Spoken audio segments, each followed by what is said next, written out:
Жамандын коногу бийлейт деген кыргыздын сөзү бар.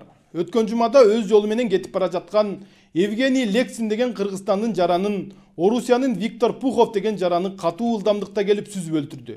Байкоочу видеокамерага тартылып калган тасмада Lexus унаасы жолчурактын кызыл күйүп тургандыгына карабай келип, Mercedes-Benz Sprinter унаасын ыргыта сүзгөнү даана көрүнүп турат. Жол кырсыгынын күнөөкөрү Rosneft компаниясында иштейт экен жана Россиянын элчилиги ага консулдук күбөлүк бериптир деген маалыматтар ошо күнү эле тараган. Каза болгон карапайым айдоочуга эч ким көңүл айтып да койгон жок. Виктор Пухов ошо күнү эле өлкөдөн чыгып кеттир. Дарыгерлер анын мас экендигин ошондо эле аныкташкан. Анан эмнеге Бишкек шаардык ички иштер башкармалыгы мас абалында унаа айдап, адамдын өлүмүнө себепкер болгон Орусиянын жаранын дароо камакка албай, тергөө иштерин жүргүзүп жатабыз деп азыркыга чейин жүрүшөт. Түшүнүксүз.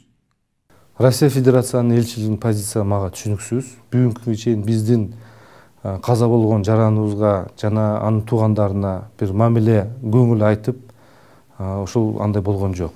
Ошондуктан мен айтат элем, биздин кыргыз мамлекетибизде жасаган кылмыш Пухов, мен ойлойм, Россия Федерациясында болобу же башка мамлекетте болобу, ал жоопкерчиликке тартылыш керек. Элдик табып Хашим Зайналиевдин ишмердүүлүгү социалдык желеде отургандарды эки жаатка бөлдү. Онкологиялык ооруга кабылып, дарыгерлерден үмүтүн үзгөндөр элдик табыпка барат экен. Ал тамыр кармап, чөп чар менен дарылап, өзүн жакшы сезип кеткендер дагы бар экен.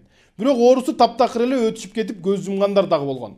Саламаттык сактоо министрлиги атайын лицензиясы жок эле дарыгерлик менен алектенип жаткан Хашим Зайналиевди сотко беришти. Ал эми ал жерде жаткан оорулуулар менен алардын жакындары табыпты колдоп чыгышууда.